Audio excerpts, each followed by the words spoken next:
ሰላም ሰላም፣ እንዴት ናችሁ? አለን እግዚአብሔር ይመስገን። ዛሬ የምሰራው የኢማራቲ ብሪያኒ ነው። ዘይት እናደርጋለን መጥበሻችን ላይ። ግሏል መጥበሻ ኦልሬዲ። እዚህ ጋር የተዘጋጁ ግብአቶች አሉ። ዶሮ እዚህ ጋር በሰባት ባህራት የሚባል አለ። በሱ የተዘጋጀ አለ። ይሄንን እንጠብሰዋለን።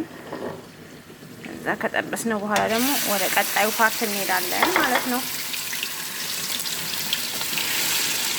ዶሮ የታጠበ የተዘጋጀ በቅመም የተለወሰ ነው እና መጀመሪያ መጠበስ አለበት፣ ውስጡ ነጭ እንዳይሆን ማለት ነው።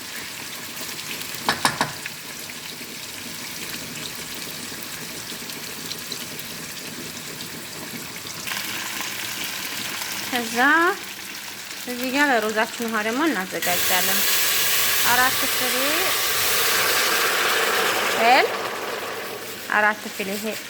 ፍሬ ሄል እና አንድ ስናምን ቀረፋ።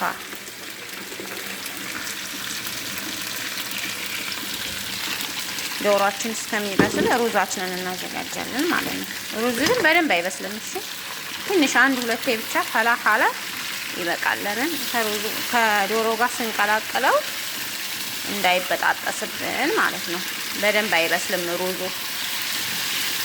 ለምን ከብሪያኒው ጋር ከዶሮ ከቁሌቱ ከምኑ ጋር ስንቀላቅለው ሩዙ እንዳይበጣጠስ ማለት ነው። ዶሮውን የምንጠብሰው በነገራችን ላይ ውስጡ ነጭ እንዳይሆን፣ ያው የዚህ ሀገር ዶሮ እንደኛ ሀገር ዶሮ አይደለም። ስለዚህ ግዴታ መጀመሪያ በቅመም መጠበስ አለበት። አሁን በቃ ውሃችን ፈልቷል። ሩዝ እንጨምራለን። ታጥቦ የተቀመጠ ሩዝ አለ። ያው እንደ መጠናችን ነው። እሺ የኔ አሁን 3 ኩባያ ሩዝ ነው። ለአንድ ዶሮ 3 ኩባያ ሩዝ ነው ማለት ነው። ኦኬ አሁን ደግሞ ዶሮ አልቋል። ኦልሬዲ በስሏል፣ ይበቃዋል። አወጣዋለሁ ማለት ነው። በራሱ በዘይቱ ቅመም ስላለው በቅመምና በትንሽ የጨውና ትንሽ የቅመም ነው የሚገባበት። በራሱ በዘይቱ ታጥላላችሁ ማለት ነው። ዶሮ በዚህ መልኩ አልቋል። አያችሁት? የተጠበሰው ዶሮ ማለት ነው። አሁን ወደ ፓርት 1 እንሂድ። ፓርት 2 እዚህ ጋር ካሪ ሊብስ አለ። የህንድ ካሪ ሊብስ ነው። ካሪ ሊብስ ይባላል። ይሄ አረብ ሀገር የምትሰሩ ልጆች ታውቃላችሁ ምን እንደሆነ ካሪ ሊብስ ማለት ነው። ኦኬ እዚህ ጋር ነጭ ሽንኩርት ሙሉ 2 ነጭ ሽንኩርት አለኝ ሙሉ። ዝንጅብል እዚህ ጋር አለኝ። እዚህ ጋር ቃሪያ አለኝ። 1 ሎሚ አለኝ። ሎሚው አሁን አይደለም የሚገባው፣ ቅደም ተከተሉ ነው የሚገባው ሁሉ። መጀመሪያ ሽንኩርት እንጨምራለን። ቅድሚያ ቀይ ሽንኩርት ነው። እሺ የራሱ የጠበስነው ዘይት ላይ ማለት ነው። ቀይ ሽንኩርትና ዝንጅብሉን ማለት ነው አንድ ላይ። ያው ዝንጅብል ቶሎ ስለማይሞት አንድ ላይ። ከዛ ቃሪያና ነጭ ሽንኩርት ደግሞ በቀደም ተከተል ማለት ነው እና እናቁላለዋለን ማለት ነው። ጥብስ መደረግ አለበት።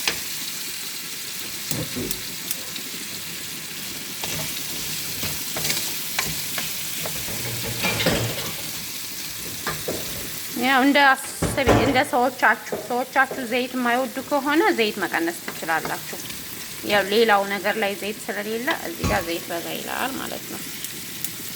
እንደ ፍላጎቶቻቸው እንደነሱ ፍላጎት እንደኛ ሳይሆን እንደነሱ ፍላጎት መስራት ትችላላችሁ ማለት ነው።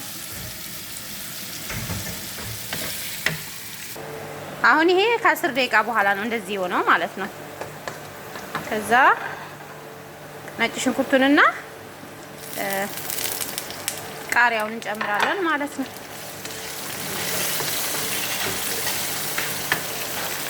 ከዛ እንደዚህ ሲመስል ይሄንን ቅጠል እንጨምራለን። የህንድ ካሪ ይባላል።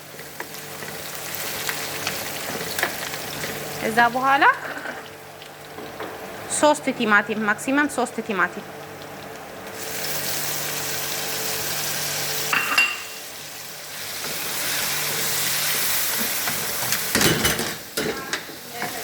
የሱስም ከ10 ደቂቃ በኋላ ይሄንን ይመስላል። አሁን ቅመም እንጨምራለን ማለት ነው። እዚህ ጋር ቅመም 70 ባህራት አለ፣ ፋብሪካ አለ፣ ጨው አለ፣ 2 ማጂ ኪዩብ አለ፣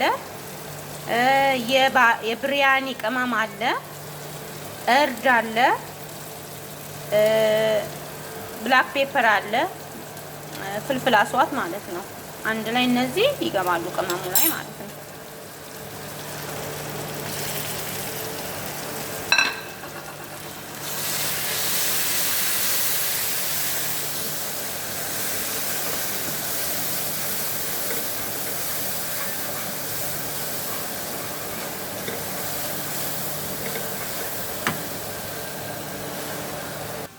ከ10 ደቂቃ በኋላ አሁን በርቶታል። እዚህ ጋር ናና አለ፣ ኮሪያንደር አለ፣ ክዝብራ ቅጠል ማለት ነው።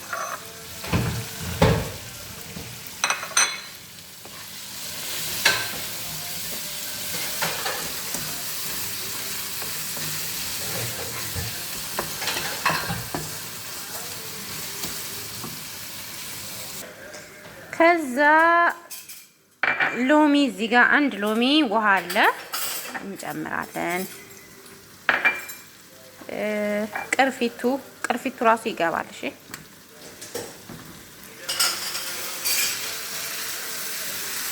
ብዙ አናቆየውም። እዛ ቅድም የጠበስነው ዶሮ አለ አይደለ? እሱ ይገባል ማለት ነው።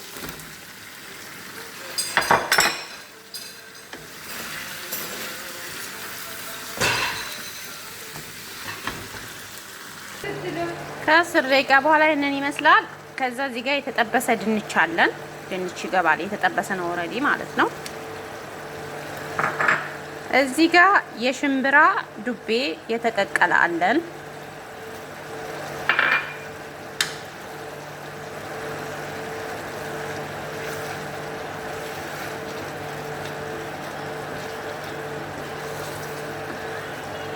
ከ10 ደቂቃ በኋላ ከዛ እንቁላል እንከታለን። የተቀቀለ እንቁላል አሁን አለቀ። በዚህ መልኩ ወደ ሩዛችን እንሄዳለን። ወደ ሩዛችን ኦልሬዲ ሩዙ በስሏል። ከ10 ደቂቃ ነው የሚበቃው ሩዙ ለመብሰል ማለት ነው። ይሄንን ይመስላል። አሁን ወደ ሩዙ ደርሰናል። ኦልሬዲ ሩዙ 10 ደቂቃ በስሏል ማለት ነው። እና ድስቱ የታጠበ ድስት ነው። ቅቤ እናደርጋለን። ትንሽ የትኛው ቅቤ ቂጡ እንዳይዝ ነው ሩዙ ሲጨመርበት ማለት ነው። እዛ ሩዛችን ይሄንን ይመስላል።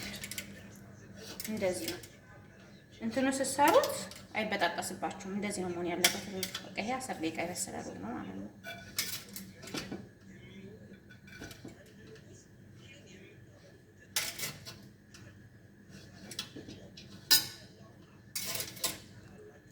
እዛ ሶሱን እናደርጋለን እዚህ ላይ ሶሱን ለማድረግ ነው እንደዚህ የሚደረገው።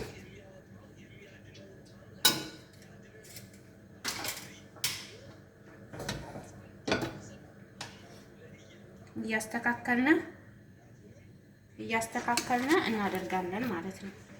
ዶሮውን እያስተካከልን ስናወጣው እንዳይበጣጠስብን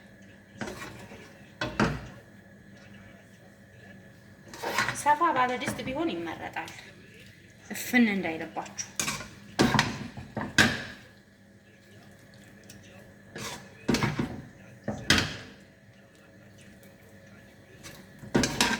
እኔም ማገር ብሪያኒ እንግዲህ እንደዚህ ነው፣ የኢማራት ብሪያኒ።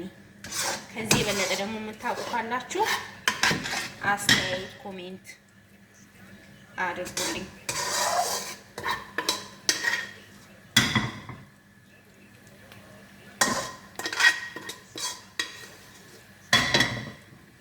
እና ጋዛችሁን ቅንስ አድርጋችሁ ነው የምትተውት።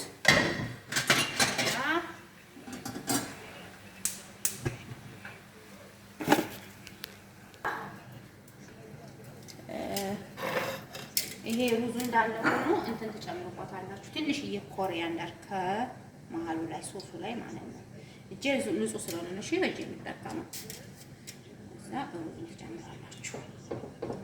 ሁሉም ነገር ሲሰራ እጄ ታርቤ ስለሆነ ከውሃ ስለማለላይ ነው እጄ የምጠቀመው በብዛት።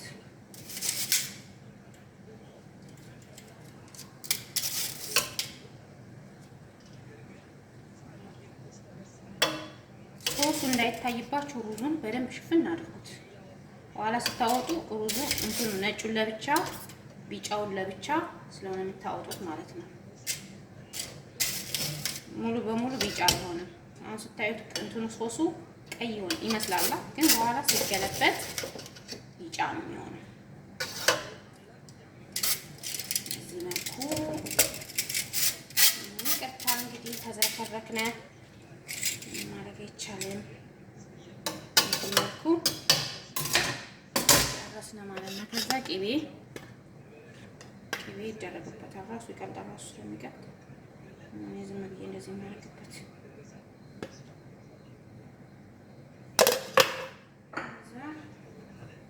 ቀጣይ ኮሪያንደር እናደርግበታለን። ቀጥሎ ዛፈራን ማያቅ የለም መቼም ማዳም ቤት የሚሰራ ሁሉ።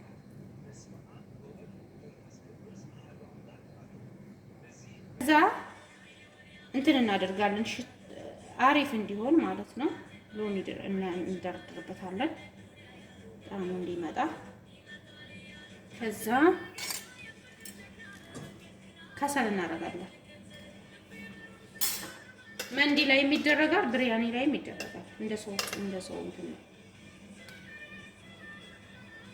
ከዛ እንደዚህ እንከድነዋለን ማለት ነው። የዛሬ ብሪያኒያችን በዚህ መልኩ አልቋል። ሰብስክራይብ አድርጉ፣ አበረታቱኝ፣ አስተያየት ጻፉልኝ።